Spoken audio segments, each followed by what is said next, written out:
मैं इतना ही कहूंगा कि ऐसा कहना, कब्र खोदने वाली बात कहना, ये बहुत दुर्भाग्यपूर्ण बात है।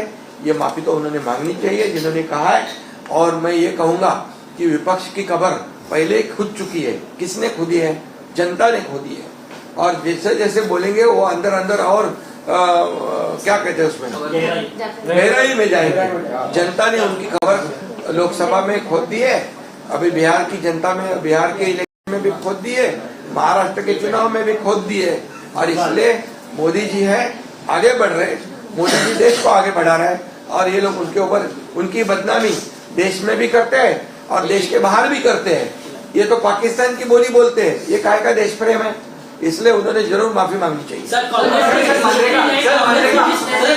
सर, एकाच टप्प्यामध्ये या सगळ्या निवडणुका घेतल्या जातील महानगरपालिकेच्या असं देखील कळत आहे। त्यामुळे निवडणूक आयोगाचे अधिकारी अधिकृतपणे काय नेमकं भाष्य करतात हे पाहणं महत्त्वाचं असणार आहे। सोबतच विरोधकांकडून जे प्रश्न अजूनही निवडणूक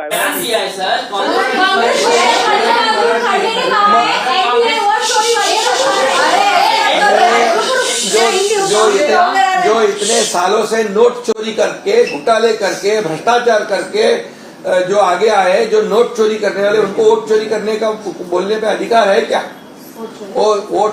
नोट चोर को वोट चोरी पे बोलने का अधिकार है?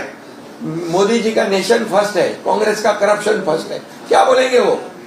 और मैं इतना ही कहूँ, मी एवढंच सांगतो, प्रधानमंत्री मोदीजींवर ज्यांनी खालच्या पातळीवरचे आरोप केले त्यांची कबर खोदली म्हणून, पण या देशातल्या जनतेने विरोधकांची कबर अगोदरच खोदलेली आहे। लोकसभेमध्ये खोदली, महाराष्ट्रातल्या विधानसभेच्या निवडणुकात खोदली, बिहारच्या निवडणुकामध्ये खोदलेली आहे।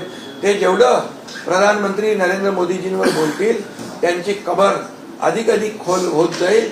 आणि मी एवढंच सांगतो, जेवढे विरोधक मोदीजींच्या विरुद्ध बोलतील तेवढे 140 कोटी जनता मोदीजींच्या अधिक जवळ येईल आणि मोदीजींचे हात बळकट करतील।